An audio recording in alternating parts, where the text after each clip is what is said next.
الرحمن الرحیم الحمدللہ رب العالمین والصلاة والسلام علی اشرف الانبیاء والمرسلین سیدنا و نبینا بالقاسم محمد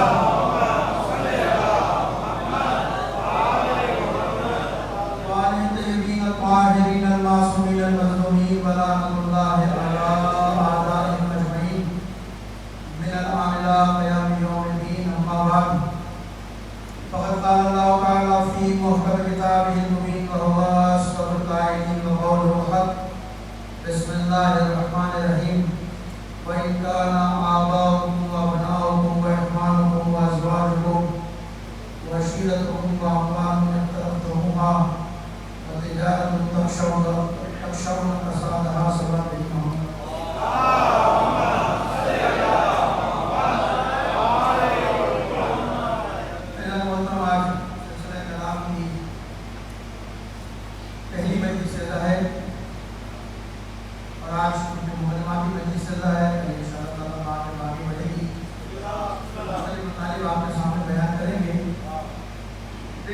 کو میں نے آپ کے سامنے سناوے کلام قرار دیا، تلاوت کا شرف پایا. پروردگار عالم اس آیت میں مخاطب ہو کر فرما رہا ہے کہ وَإِن كَانَ آبَاؤُكُمْ وَأَبْنَاؤُكُمْ وَإِخْوَانُكُمْ وَأَزْوَاجُكُمْ.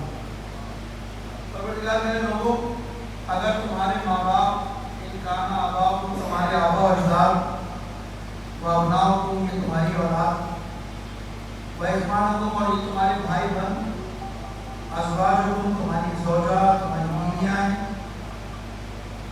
وعشیرتکم اور یہ قبیلے والے تمہارے خاندان والے، واموال اور وہ مال جو تم نے اپنے لیے جمع کیا ہے، مال اپنے لیے جس کے مان پڑ جانے کا تمہیں خدشہ ہے، اور وہ تجارت کا سامان جو تم نے اپنے لیے اکٹھا کیا، جمع کیا، وہ گھر جو تم اپنے لیے پسند کرتے ہو، اگر یہ ساری چیزیں یعنی اولاد، خاندان، بیوی، بچے، گھر بار، کاروبار، اگر یہ ساری چیزیں تمہیں اللہ اس کے رسول سے زیادہ پسند ہیں، اللہ اس کے رسول سے زیادہ تمہیں اس سے محبت ہے، یا اہل بیت سے زیادہ تمہیں محبت ہے، تو یاد رکھو پروردگار اپنا حکم صادر کرے گا، اور بے شک پروردگار گمراہوں کی ہدایت نہیں کرتا. یہ آیت ترجمہ میں نے آپ کے سامنے آیت کر دیا. اس آیت میں پروردگار عالم نے ارشاد فرمایا اپنے تمام مخلوقات کو، جو انسانی ہے اس کو مخاطب کر کے فرمایا کہ دیکھو تمہاری خاندان، تمہاری رشتہ داریاں، تمہارے اعزا اقربا، یہ مال دولت دنیا، جو کچھ تم نے اپنے لیے کمایا ہے، جو کچھ تم نے اپنے لیے جمع کیا ہے، اگر یہ ساری چیزیں غالب آ جائیں اللہ رسول کی محبت پر یا اہل بیت کی محبت پر غالب آ جائیں، یعنی ان چیزوں سے زیادہ محبت تمہیں ہو جائے بنسبت رسول کے، اہل بیت کے اور خدا سے زیادہ محبت ہو جائے، تو پھر یاد رکھنا پروردگار پھر اپنا حکم نازل کرے گا. پروردگار اپنا حکم دے گا، یعنی جو کچھ بھی آج تمہارے پاس ہے، یعنی پروردگار کہہ رہا ہے کہ جو کچھ بھی ہم نے تمہیں دیا، جو کچھ بھی تمہارے پاس ہے، جس صورت میں بھی تمہارے پاس ہے، یہ مت بھولنا کہ جتنی نعمتیں تمہارے پاس ہیں یہ سب تمہارے پروردگار نے تمہیں عطا کی. تمہارے پروردگار کی عطا کرنا ہے کہ جتنے رشتے ہیں، اگر پروردگار یہ رشتوں کے بندھن نہ بناتا تو انسان کے رشتے قائم ہو سکتے تھے؟ اگر نہ ماں ہوتی، نہ باپ ہوتے، نہ اولاد ہوتی، نہ بھائی ہوتے، نہ بچے ہوتے، نہ یہ گھر بار، سب خدا نے دیا نا. یہ ساری نعمتیں خدا کی دی ہیں. تو پروردگار کہہ رہا ہے کہ دنیا کے چکر میں آ کر یہ ساری چیزیں دیکھ کر تم ہمیں مت بھول جانا، ہماری یاد سے غافل نہ ہو جانا. اور صرف ہماری نہیں بلکہ جو ہمارے مقرب بندے ہیں، جن سے ہم محبت کرتے ہیں، جن کی محبت کا ہم تمہیں حکم دے رہے، نہ ہمیں بھولنا نہ ان کو بھولنا کہ جن کے لیے ہم نے اس کائنات کو بنایا ہے.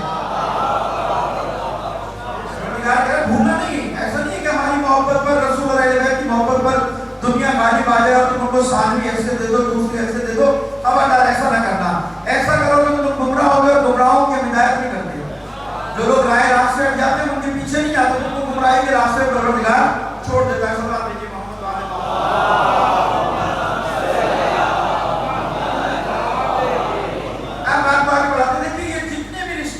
محبت یا عداوت کے جتنے بھی امور ہیں، محبت کے امور ہو یا عداوت کے امور ہو، یہ تمام امور میں اسلام کی وہی منطق ہے جو انسان کی عقل اور منطق ہے.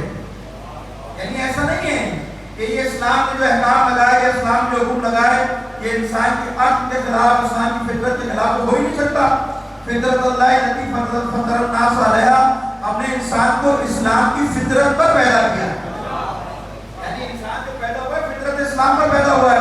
یعنی اگر بچہ پیدا ہوتا نا، چاہے وہ مسلمان کے گھر میں پیدا ہو، چاہے کسی یہودی کے گھر میں پیدا ہو یا کسی کافر کے گھر میں پیدا ہو، یعنی اسلام کہہ رہا ہے کہ بچہ کہیں بھی پیدا ہو، بچہ جو ہے وہ اسلام کی فطرت پر پیدا ہوتا ہے. بچہ پیدائشی مسلم ہوتا ہے، موحد ہوتا ہے.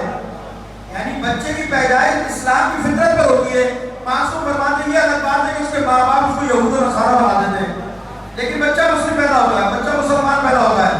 تو پروردگار یہ کہہ رہا ہے کہ جو عقل کی فطرت ہے وہی اسلام کی فطرت ہے، وہی اسلام کی منطق ہے. اسلام کی منطق اور عقل کی منطق میں کوئی فرق نہیں ہے. مثلا میں آپ کو مثال دیتا ہوں. مجھے بتائیے انسان فطرتاً اچھائی اور خوبی سے محبت کرتا ہے یا نہیں کرتا؟ آپ یہ مقدمہ بنانے میں تفصیلات میں آئیں گے. انسان فطرتاً اچھائی سے محبت کرتا ہے، برائی سے نفرت کرتا ہے یا نہیں کرتا؟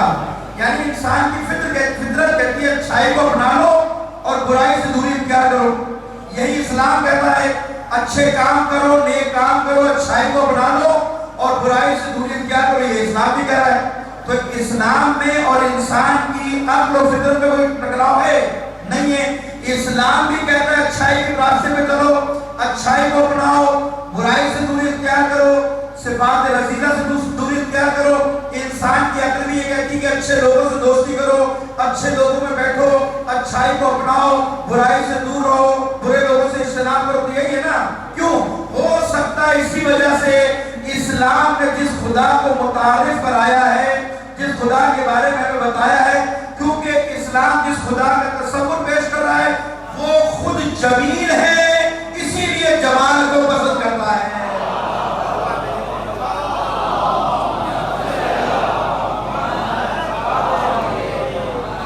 جو خدا جمیل ہے وہ جمال کو پسند کرتا ہے نا. لہذا ہوتا کیا ہے، اچھائی کو اپنانے میں معاشرہ ترقی کرتا ہے، اچھائی کو اپنانے میں معاشرہ ارتقائی منزلیں طے کر کے اپنے کمال کو پہنچتا ہے.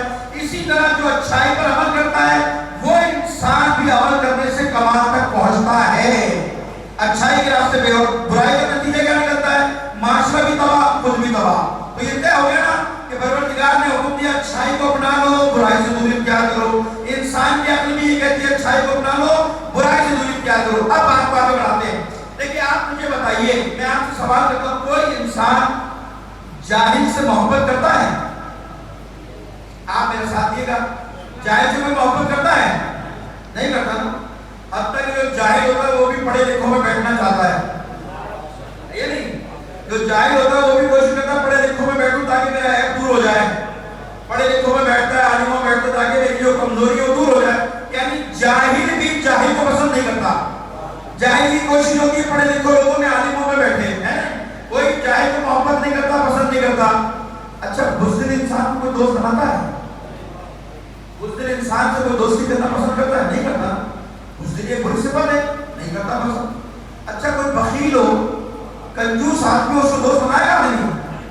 کنجوس کو دوست بنانا تو دور کی بات. مولانا نہج البلاغہ میں کہتے ہیں کنجوس سے تو مشورہ بھی نہ کرنا. یعنی کہہ رہے کنجوس آدمی سے تو مشورہ بھی نہ کرنا، جب بھی دے گا غلطی دے گا. تو کنجوس سے تو مشورے کے لیے منع کرنا، دوست بنانا تو دور کی بات. تو کنجوس سے مشورہ نہ کرنا، تو کنجوس کو بھی دوست بنانا پسند نہیں کرتا. اچھا آپ مجھے بتائیے کوئی ظالم کو دوست بناتا ہے؟ نہیں بناتا. اچھا اور آگے بڑھیے، کوئی بے ایمان سے دوستی کرتا ہے؟ نہیں کرتا. اچھا ایک اور جملہ کہتا ہوں، بے ایمان سے نہیں کرتا، جھوٹے سے دوستی کرتا ہے؟ کوئی انسان جھوٹے انسان سے محبت نہیں کرتا. نہ انسان جاہل سے محبت کرتا ہے، نہ انسان بزدل سے محبت کرتا ہے، نہ انسان بخیل سے محبت کرتا ہے، نہ انسان ظالم سے محبت کرتا ہے، نہ انسان جھوٹے سے محبت کرتا ہے، نہ بے ایمان سے محبت کرتا ہے یا نہیں ہے. لیکن اگر اس کے مقابلے میں کوئی عالم ہو، جاہل کے مقابلے میں اگر عالم ہو تو آپ عالم سے محبت کرتے ہیں، ہے نا. شجاع، اگر بزدل کے مقابلے میں کوئی شجاع بیٹھا ہو اس سے محبت کریں گے. کیوں کریں گے؟ اس لیے کہ شجاعت اچھی نسبت ہے، شجاع ہونا اچھی بات ہے، لہذا اس سے محبت ہوتی ہے.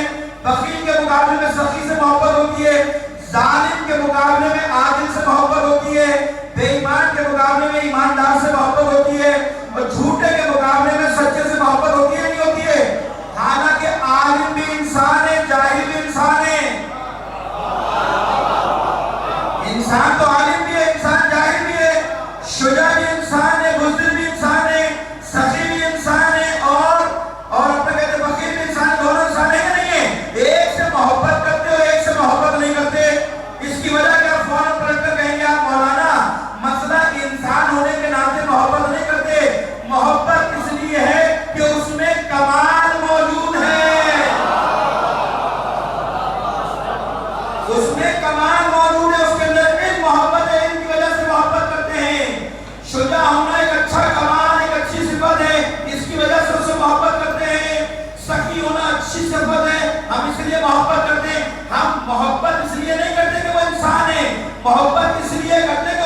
فضائل علی کے اوپر گفتگو کریں گے انشاءاللہ.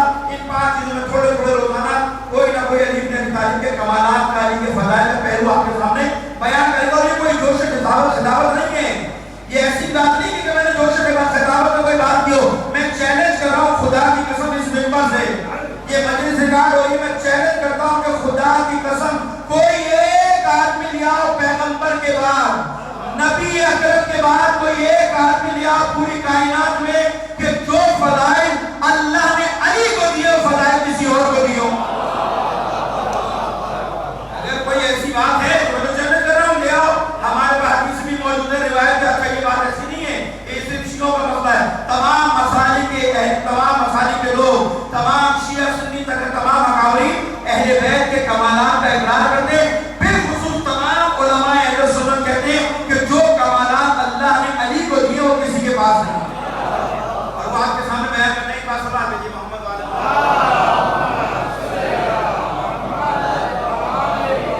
اب یہ تو طے ہے نا کہ سارے کمالات علی بن ابی طالب کا. جو میں نے آپ کے سامنے اشارہ کیے ایک اشارہ کرتا چلا جاؤ. کہتے ہیں نا وہ اخبارات میں سرخیاں ہوتی ہیں، ہیڈ لائن ہوتی ہے نا.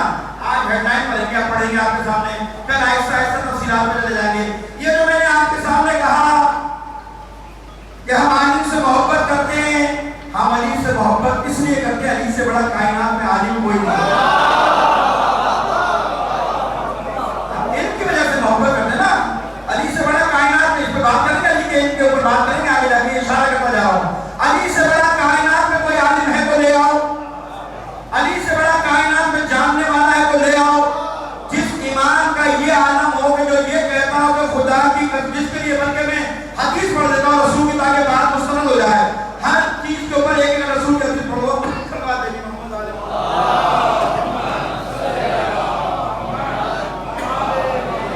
ایک حدیث بیان کرتا چلا جاؤں تاکہ بات مبتہ ہو جائے، تاکہ اس کے اوپر مستند ہو جائے، بات سند آ جائے کہ رسول کی حدیث موجود ہے. آپ مجھے بتائیے کیا کسی کے لیے رسول خدا نے کہا انا مدینۃ العلم وعلی حدیث رسول کو انکار کر سکتا ہے؟ شیعہ سنی دونوں میں موجود ہے یا نہیں ہے؟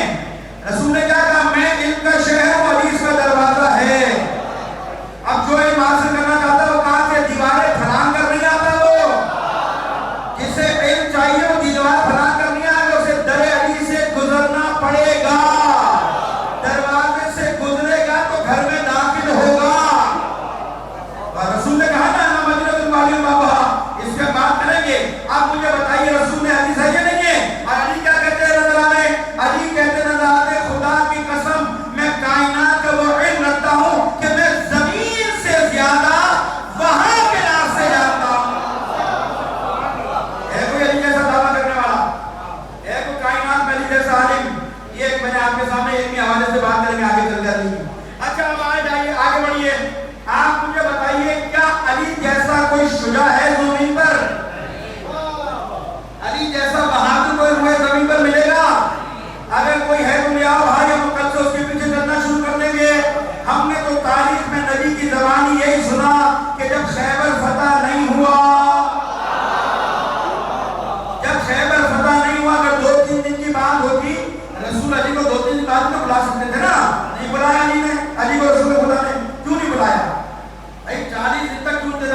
دینا، خرچ کرنا اللہ کو اتنا پسند آیا، علی کا اتنا پسند آیا کہ ایک انگوٹھی دینے کے سبب اللہ نے علی کو ولایت دے دی۔ ہے کوئی ایسا سکی جو اللہ کی راہ میں انگوٹھی سے خدا سے ولایت دے دے؟ قرآن کہہ رہا ہے انما ولیکم اللہ ورسولہ والذین آمنوا الذین یقیمون الصلاۃ ویؤتون الزکاۃ وهم راکعون۔ اللہ تمہارا ولی ہے، رسول تمہارا ولی ہے، اور وہ تمہارا ولی جو نماز قائم کرے اور حالت رکوع میں زکات دے، وہ تمہارا مولا ہے۔ یا نہیں ہے؟ بلکہ میں اس روایت کو پورا کروں، ایک بار سمجھا دیجیے محمد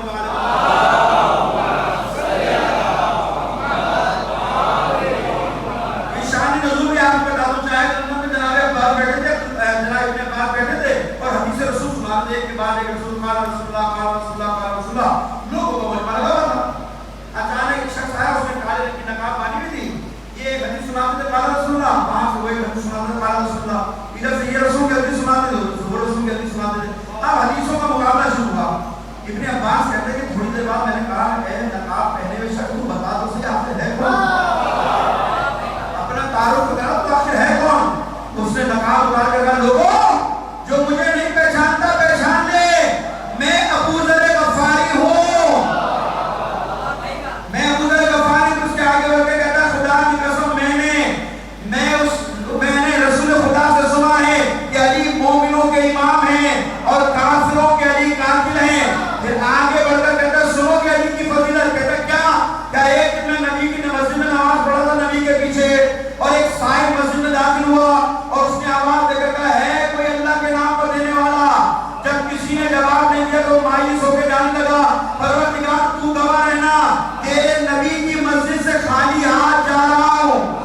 جیسے اس نے یہ کہا علی نے انگوٹھی کی طرف اشارہ کر کر ہاتھ آگے بڑھایا، وہ سائر انگوٹھی لے کر چلا گیا۔ ادھر نماز ختم ہوئی، نبی نے اپنے ہاتھوں کو بلند کیا اور یہ دعا کی پروردگار میرا بھائی موسیٰ تیرا مقرب بندہ تھا، تو نے اس کے سینے کو کشادہ کیا، اس کی زبان کی لکنت کو ختم کر دیا اور اس کے خاندان سے اس کے بھائی ہارون کو اس کا وزیر بنایا، پشتیبان بنایا۔ پروردگار میں نبی تیری بارگاہ میں دعا کرتا ہوں میرے سینے کو کشادہ کر دے، میری زبان کی لکنت کو کھول دے اور میرے خاندان میں سے میرے بھائی علی کو میرا وزیر بنا دے۔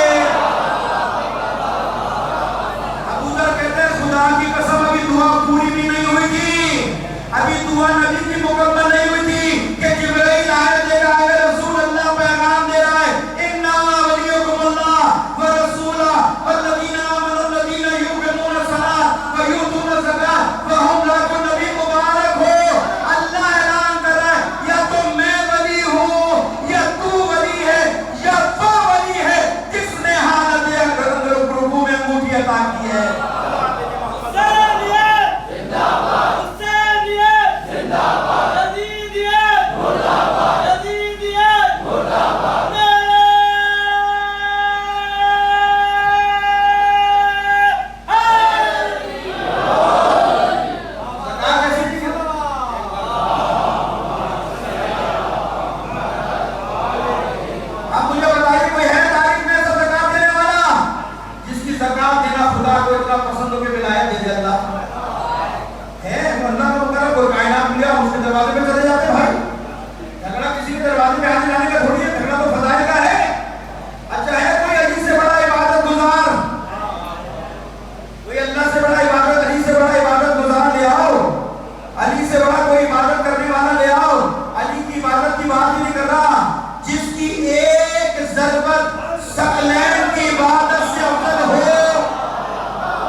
گواہی تو دشمن دے رہا ہے.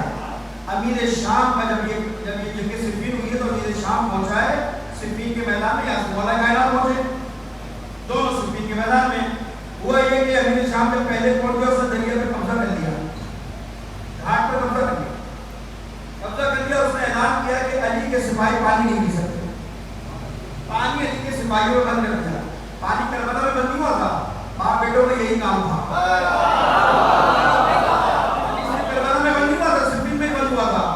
اور جب مالک اشتر کو پیغام بھیج دیا کہ جاؤ بھائی علی کو پیغام دے دو کہ ہمارے سپاہی پانی نہیں پی سکتے. مولا کائنات کے پاس مالک اشتر آئے, آنے کے بعد یاد کی امیر شام نے پانی بند کر دیا اور کہا کہ پانی سپاہی نہیں پی سکتے. مولا کائنات نے کہا جاؤ سمجھاؤ پانی پہ نہیں ہے, ہماری پانی پہ لڑائی وڑائی نہیں ہے. پانی کو اللہ نے اپنی مخلوق کے لیے بند کیا, تم بھی ہم بھی ہیں, تمہارے جانور بھی ہیں, ہمارے جانور بھی. پانی پہ کوئی جھگڑا والا نہیں. مالک اشتر نے کہا کہ وہاں سے ثواب یہ ملا, ہماری سفید خون سے سیراب ہو سکتی ہے, علی کے سپاہی پانی نہیں پی سکتے. مولا کائنات نے کہا جاؤ سمجھاؤ بھائی پانی پہ جنگ نہیں کرنا. 2-3 دفعہ مالک اشتر گئے.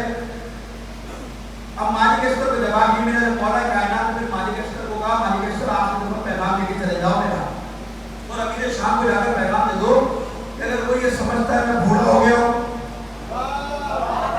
اگر وہ یہ سمجھتا ہے میں بوڑھا ہو گیا ہوں, میرے ہاتھ میں کوئی طاقت نہیں ہے, میرے ہاتھ میں تلوار نہیں ہے, تو مالک اشتر امیر شام کو جا کے بتا دو میرے ہاتھ میں وہی طاقت ہے, میرے ہاتھ میں وہی تلوار ہے کہ جس سے بدر و احد میں تیرے باپ دادا کی گردنیں اڑائی تھی. میرے ہاتھ میں وہی تلوار ہے, وہی طاقت ہے جس سے بدر و احد میں تیرے باپ دادا کی گردنیں اڑائی تھی. پانی پہ نہیں ڈالنا چاہتا میں, اور اگر تم تیار ہے تو پھر علی بھی تیار ہے. وہاں سے جواب یہ ملا. اب جب جواب دوبارہ بھی ملا تو علی کا شیر ہے نا مالک اشتر, علی کا شیر ہے. علی کا شیر مالک اشتر کوئی معمولی آدمی نہیں ہے, کوئی چھوٹا موٹا آدمی نہیں ہے. خود علی نے مالک اشتر کے لیے جملے کے جانتے کیا ہے؟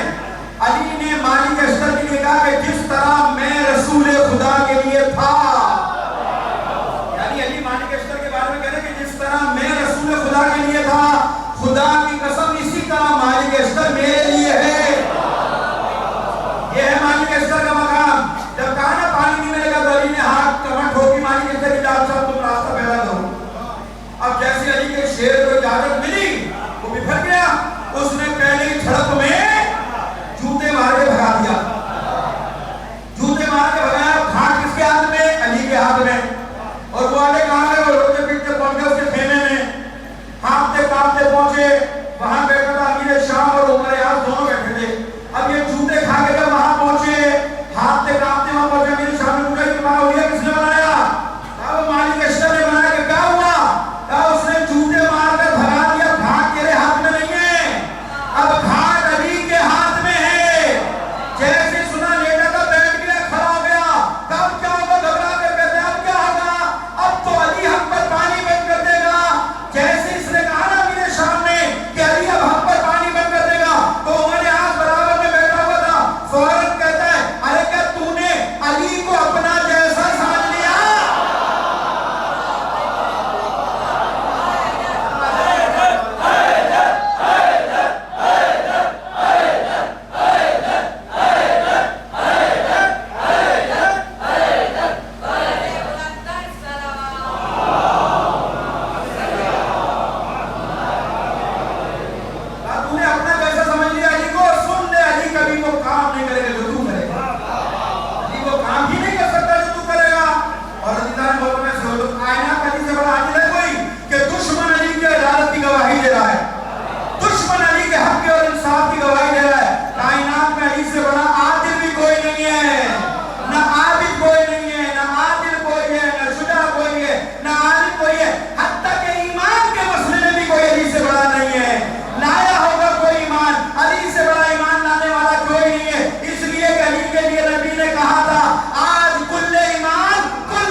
وہی فضائل ایسے نہیں جو اللہ نے علی کو نہ عطا کی ہو. ہر فضیلت کا مرکز کہاں؟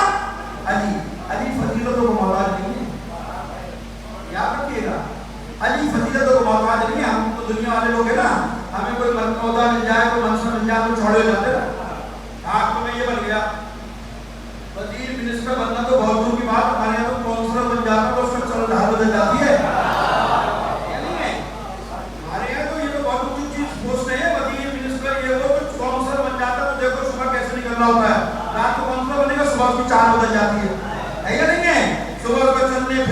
دماغ بدل جاتا ہے کہ پتہ نہیں کیا ہو گیا.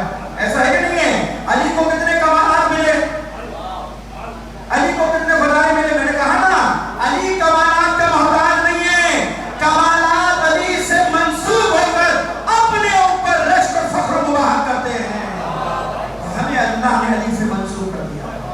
علی تو بہت سادہ ہے, علی تو خاک پر سونے والا ہے, علی تو سوکھی روٹی کھانے والا ہے, علی تو پیغمبر کے کپڑے پہننے والا ہے. سلام دیجیے محمد والا.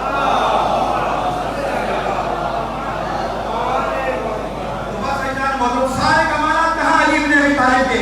تو یہ جو آج پوری دنیا کے اندر ساری مشکلات پیدا ہو رہی نا, وہ علی یہ جو نکل کے سارے آ رہے ہیں علی کے منکر. وہ بھی دیکھا تھا کچھ دن پہلے اخبار میں ایک آرٹیکل کیا تھا. افسوس ہوتا ہے کہ جس کے لیے رسول نے کہا ہو, پیغمبر کہتے ہیں جانتے کیا ہے؟ پیغمبر علی کے بارے میں فرماتے ہیں لوگوں علی کیا ہے؟ علی میرا نفس ہے, علی میرا خون ہے, علی میرا گوشت ہے, علی میری زبان ہے, علی میرے کان ہے, علی کا ارادہ میرا ارادہ ہے. پیغمبر کے حدیث سے سنے گا علی کے بارے میں انسان حیران ہو جائے گا. علی میرا خون, علی میرا گوشت, علی میرا نفس ہے, علی میرا ارادہ ہے, علی میری سوچ ہے. کتنی روایت میں آپ کے سامنے خلاصہ بیان کر رہا ہوں. تو جو نبی کا ارادہ ہو, جو نبی کا نفس ہو, جو نبی کا خون ہو, جو نبی کی جان ہو, اس کے لکھ کے اگر تم اخبار میں آرٹیکل لکھو گے نعوذ باللہ علی نے حالت نشے میں نماز پڑھی تھی, تم تو رسول پر تہمت لگا رہے ہو. رسول پر تہمت لگا رہے ہو. یہ تو رسول کو ڈائریکٹ تہمت ہے کہ رسول کہہ رہے ہیں. اور ایسی بات نہیں کہ میں نے بات کی ہے کہ علی میرا نفس ہے, نہیں ہے. مباحثے میں کون گیا تھا علی کے رسول کے ساتھ؟ نفس کی منزل پر کون تھے؟ علی ابن ابی طالب تھے یا نہیں تھے؟ تم علی کے نفس, رسول کے نفس کو تہمت لگاتے ہو. بغض علی میں انسان اتنا آگے بڑھ گیا, اتنا آگے بڑھ گیا, اس کو سمجھ میں نہیں آتا کرنا کیا ہے. یہ نہیں ہے. اور آج تک تو جاتے پیدا ہو گئے. آج تک تو اتنے معاملات خراب کرنے کی کوشش کی جا رہی ہے کہ نام نہیں مٹا دو. میں نے ایک جگہ کہا تھا کہ اگر اذان سے ولایت کا اعلان ختم کرنا ہے تو ترکیب میں بتا سکتا ہوں. میرے پاس ہے ترکیب. اگر کوئی چاہتا ہے, کسی کی خواہش ہے کہ اذان سے امین ولی اللہ و وصی رسول اللہ و خلیفۃ و خلافت ختم ہو جائے, اس کی ترکیب نسخہ میرے پاس ہے. اور وہ نسخہ یہ ہے کہ تم ہم سب کی زبانوں کو کاٹ دو. اگر تم چاہتے ہو میناروں سے علی ولی اللہ نہ ہو تو ہم سب کی زبانوں کو کاٹ دو, پھر نہیں ہوگا. لیکن یہ یاد رکھو اگر ہمارا ایک بچہ بھی بچ گیا نا, اگر ہمارا ایک چھوٹا سا بچہ بھی رہ گیا جس کی زبان نہیں کٹی, تو پھر ہم ضمانت نہیں دیں گے. پھر ہمارا بچہ بھی کھڑا ہو کر کہے گا علی ولی اللہ.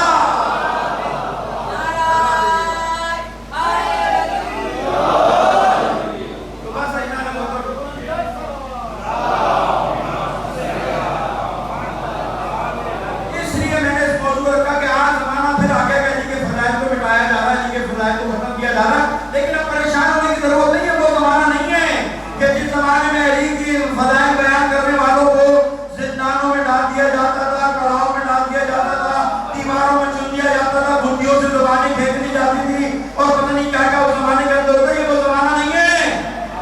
کوئی غلط فہمی میں نہ رہے. یہ وہ زمانہ نہیں ہے کہ علی کے فضائل بیان کرنے پر بندی سے زبانیں کھینچ لی جاتی تھی.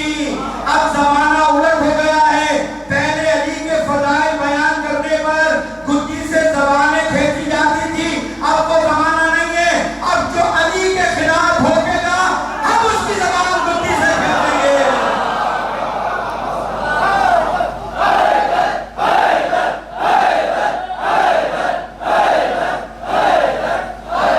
تھوڑی ہے کہ تم علی کے فضائل بیان کرنے پر گدی سے زبان کھینچو گے تو ہم اتنی طاقت رکھتے ہیں جس نے کہا اس کی زبان ہم کو نہیں کھینچ لیں گے. اور ہمیں کھینچنا آتی ہے. ایسا نہیں ہے. ہمیں تو کربلا والوں نے سب کچھ سکھایا ہے. ہمیں تو کربلا ہم لوگ مناتے اس لیے نا. آپ نے مشی منائی نا. آپ یقین کیجیے خدا کی قسم میں جن جن لوگوں نے مشی کی, جن جن لوگوں نے اپنے آپ کو گھروں سے باہر نکالنا پیدل, خدا کی قسم کھا کر کہہ رہا ہوں کہ تمہارے قلم کی خاک زہرا نے اپنے ہاتھ میں رکھ دو گی. جس حالات کو نکلے تمہاری بڑی قدر کرتی ہے. جب تمہارے آنسوں کی قدر کرتی ہے تو تمہارے پیروں میں آنے والی خاک کی کوئی قدر نہیں ہوگی. اپنے مقام کو پہچانو. تم نے اس زمانے کے اندر جو مشین کی ہے یزید کے چہرے کو اور سر کو کچلتے ہوئے نکلے ہو. کچھ نہ یزید کو تم نے. یہی ان کا جواب تھا جو ایک مہینے سے چیخ رہے تھے نا, جو ایک مہینے سے شور مچا رہے تھے کہ نہیں ہونی چاہیے مشین, نہیں ہونی چاہیے, یہ نہیں ہونا چاہیے, وہ نہیں ہونا چاہیے. ان کو جواب مل گیا بھائی, ان کو جواب مل گیا. اور میں ان کو بھی کہہ رہا ہوں جنہوں نے FIR کاٹی ہے ان کو بھی کہہ رہا ہوں, ان کو جواب مل جانا چاہیے کہ یہ پاکستان یزید کے ماننے والوں کا نہیں ہے, یہ پاکستان حسین کے ماننے والوں کا ہے.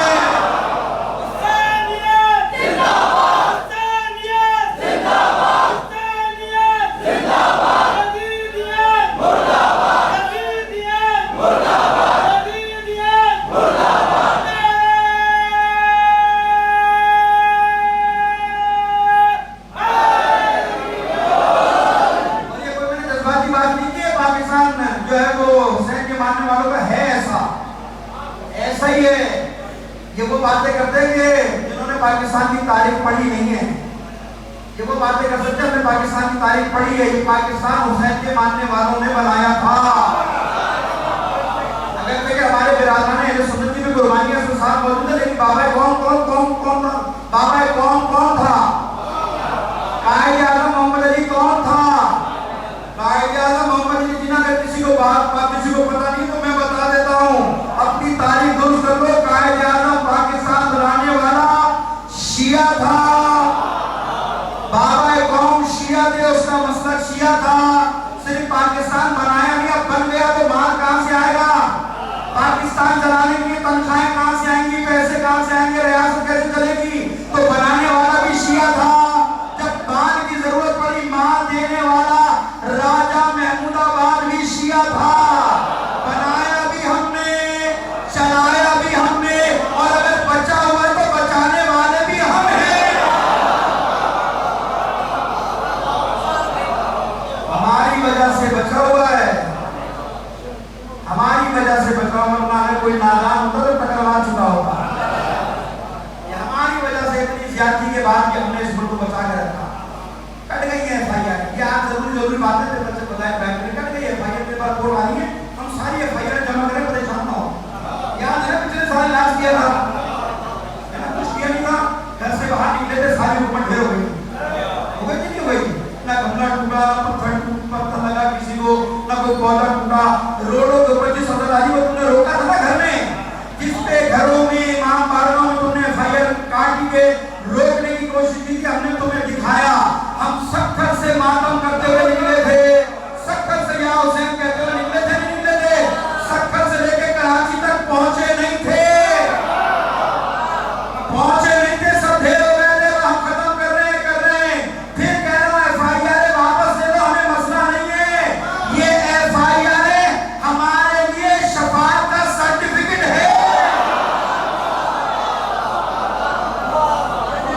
یہ سرٹیفکیٹ ہے ہمارے لیے. کیسا سرٹیفکیٹ؟ جس طرح جب ہر اس دنیا سے گیا نا تو ہر کے ماتھے پہ حسین نے اپنا رومال باندھا تھا یا نہیں باندھا تھا؟ اس لیے باندھا تھا, اس لیے باندھا تھا. ہو یہ میری ماں کا رومال تیرے شفاعت کا ذریعہ ہے. قبر میں سب سے پہلے کون آئے گا؟ علی ابن ابی طالب آئیں گے. اپنے اپنے کفن میں FIR رکھوا لینا. جب قبر میں جاؤ علی سوال کرے FIR دے دینا, مولا گواہ رہنا, ذلت کی زندگی سے عزت کے ساتھ مرنے کو ترجیح دی.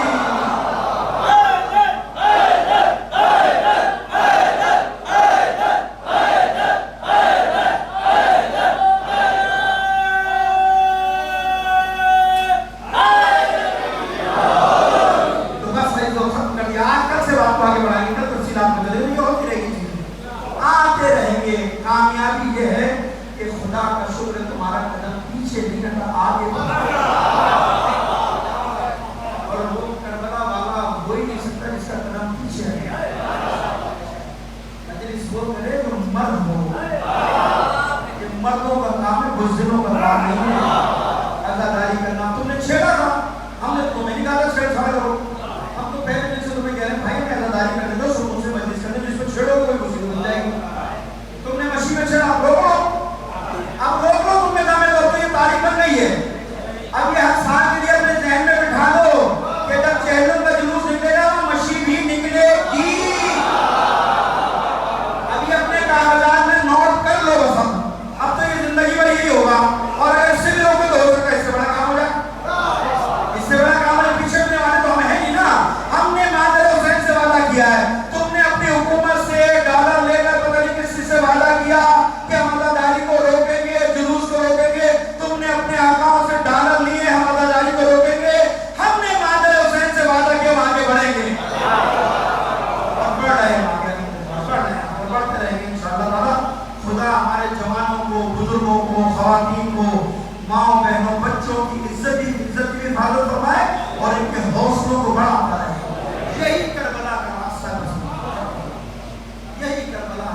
نے یہی تو سکھایا ان حالات میں کیسے جیا جاتا ہے، کیسے مرا جاتا ہے۔ ظالم تمہارے مقابلے پر آ جائے، حسین نے بتایا کس طریقے سے کیا جائے۔ اور الحمدللہ سرخ روح ہو مادر حسین کے ساتھ، شرمندہ نہیں، سرخ روح ہو، بدترین دور میں کھڑے رہے۔ یہ تو کامیابی ہے تمہاری، دل سے بدلو نہ ہو۔ عزاداری میرے دم سے آپ کے دم سے تھوڑی ہے، ہم عزاداری کے دم سے بھائی، عزاداری ہمارے دم سے نہیں ہے۔ کسی کے ذہن میں اگر کوئی غلط فہمی نا، میں ہوں مجلس کا بانی، میں ہوں عزاداری کا محافظ، میں ہوں عزاداری کا، میں کچھ نہیں ہے بھائی، میں کچھ نہیں ہے، بلکہ یہ کہنا چاہیے کہ عزاداری ہے تو ہم زندہ ہیں۔ جس طرح مچھلی پانی کے بغیر نہیں رہ سکتی، زندہ تڑپ تڑپ کے مر جاتی ہے، اسی طرح ہم عزاداری کے بغیر زندہ نہیں رہ سکتے ہیں۔ یہ احسان ہے خدا کا ہم پر کہ اس نے ہمیں مکتبہ ہدایت سے واپس کرا۔ بس اس دین کے لیے، اس مکتب کے لیے حسین نے بڑی قربانی دی، بڑے مسائل برداشت کیے۔ آپ کو چھوٹی چھوٹی مشکلات سے گزر رہے، حسین کے دل سے پوچھو کون کون سی مشکلات ہیں کہ حسین نے برداشت نہیں کی۔ آپ مجھے ایمانداری سے بتائیے، 2 محرم کو یہ کافر کربلا میں آیا، 7 کو پانی بند ہوا، عاشور کو آپ امام حسین قتل کر دیا۔ مقاتل لے کر صبح عاشور حسین کے سر کے بال کالے تھے، اصل عاشور میں حسین کے سر کے بال داڑھی کے بال سفید ہو گئے۔ سر کے بال اور داڑھی کے بال حسین کے سفید ہو گئے، اتنا قریب ہو گیا جلد اتنے مسائل حسین نے برداشت کیے۔ جبکہ آپ جانتے ہیں حسین نے خیموں کو جلتے ہوئے نہیں دیکھا، حسین نے نیزوں کی نوک سے زینب کی چادر اڑتے ہوئے نہ حسین نے سکینہ کو تماچے کھاتے دیکھا، نہیں دیکھا۔ پتا سب تھا امام کو، جانتے تھے امام کے سب راستے میں ہوگا، رسیاں ماری جائیں گی، بازار میں زراعت کو پھرایا جائے گا، سب کچھ جانتے تھے، دیکھا تو نہیں تھا۔ حسین نے خیمے جلتے دیکھے، نہ زینب کی چادر اڑتے ہوئے دیکھا، نہ شام غریبہ کو منظر دیکھا جس میں سکینہ کے تماچے لگے۔ پھر حسین کی داڑھی سفید، سر کے بال سفید ہو گئے، لیکن خدا کی قسم امام سجاد نے سب کچھ دیکھا تھا، سید سجاد تو سب کچھ دیکھا تھا، خیموں کو جلتا ہوا بھی دیکھا تھا، پھوپھی کے سر سے چادر اڑتے ہوئے بھی دیکھی تھی، سکینہ کو تماچے کھاتے ہوئے دیکھا تھا، اور کربلا سے لے کر شام تک جو کچھ بھی ہوا سید سجاد دیکھا دیکھا۔ اسی لیے تو رویا کرتے آپ، آنسو روتے، سید سجاد خون رویا کرتے۔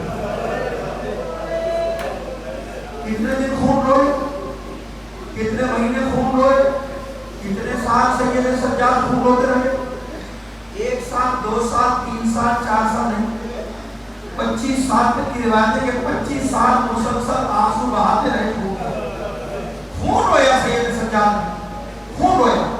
اور جب کسی نے پوچھا نا مولا آپ ہم شیعوں کا رحم کیا ہے، ہم شیعوں کا رحم کر تو اتنا کیا کرتے، امام سید سجاد کہتے تم نے انصاف نہیں کیا۔ یہ بتا یعقوب کے کتنے بیٹے تھے جو آنکھوں سے اوجھل ہوئے تھے، ہمارا ایک بیٹا، روئے کتنا تھے، اتنا روئے یعقوب یوسف کے غم میں کہ آنکھوں کی بینائی چلی گئی، سر کے بال سفید ہو گئے۔ امام نے کہا ایک یوسف کے گم ہو جانے سے سر کے بال سفید ہو گئے، یعقوب کی بینائی چلی گئی، مجھ سے پوچھ میرے 18 یوسف میری آنکھوں کے سامنے خون میں غلطہ پڑے تھے، بے گور کو ہمارا شہادت آپ کی میراث ہے، آپ نصر کا شہادت ہماری میراث ہے۔ لیکن انصاف سے بتا کہ شام کے بازاروں میں جانا، درباروں میں جانا شرابیوں کے، کہ یہ بھی ہماری میراث ہے۔ یاد ہے نا جناب زہرا دربار سے واپس آئی تھی، علماء بیان کرتے جب جناب زہرا دربار میں گئی تھی نا تو سر کے بال کالے تھے، جب واپس پلٹی نا جناب زہرا تو سر کے بال سفید ہو گئے تھے، اور جب گھر میں داخل ہوئے امام حسن نے پوچھا تھا اماں حق مل گیا، زہرا نے جواب نہیں دیا، پھر آگے بڑھی ہے حسین نے پوچھا اماں حق مل گیا، کوئی جواب نہ دیا، ابھی حجرے میں جانا چاہتی تھی کہ بچی دوڑتی ہوئی آئی ہے،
میں دعا کرتے ہیں کہ جائز حاجات کو اپنی بارگاہ میں قبول فرما.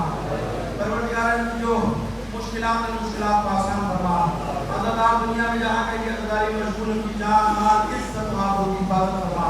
حضرت خانوں کی حفاظت فرما. پروردگار حضرت علی اسلام جو سازش ہو رہی ان کو ناکام و نامراد فرما. پروردگار تیری بارگاہ میں دعا کرتے ہیں دنیا میں جہاں کے بھی مومن تیرے دین کی خدمت کرنے پروردگار کو کامیابی نصیب فرما. تشیعوں کو سربلندی عنایت فرما. پاکستان کو داخل و خارجی دشمنوں سے محفوظ فرما. پاکستان کی سرحدوں کی حفاظت فرما. انقلاب کو انقلاب امام زمان سے متصل فرما. علماء کرام مراجع نظام بیرون جن کے سائے صاحب کو خام فرما. پروردگار جن مومن میں فرشتہ بچھانے میں اپنا حصہ ڈال پروردگار کی جان مال عزت و آبرو کی حفاظت فرما. ان کے مال رزق و مسدد فرما. اپنے تمام مریضوں کے لیے بالخصوص اقصا بطول اور فرزانہ کی جو مریض ہیں پروردگار جو بیمار کربلا نواز ہیں کی شفاء کاملہ عاجلہ ہے فرما. حضرت حجت کی ظہور تعظیم فرما. ہم سب کو کے آواز میں شامل فرما. ان اللہ و ملائکتہ یصلون علی النبی یا ایھا الذین آمنوا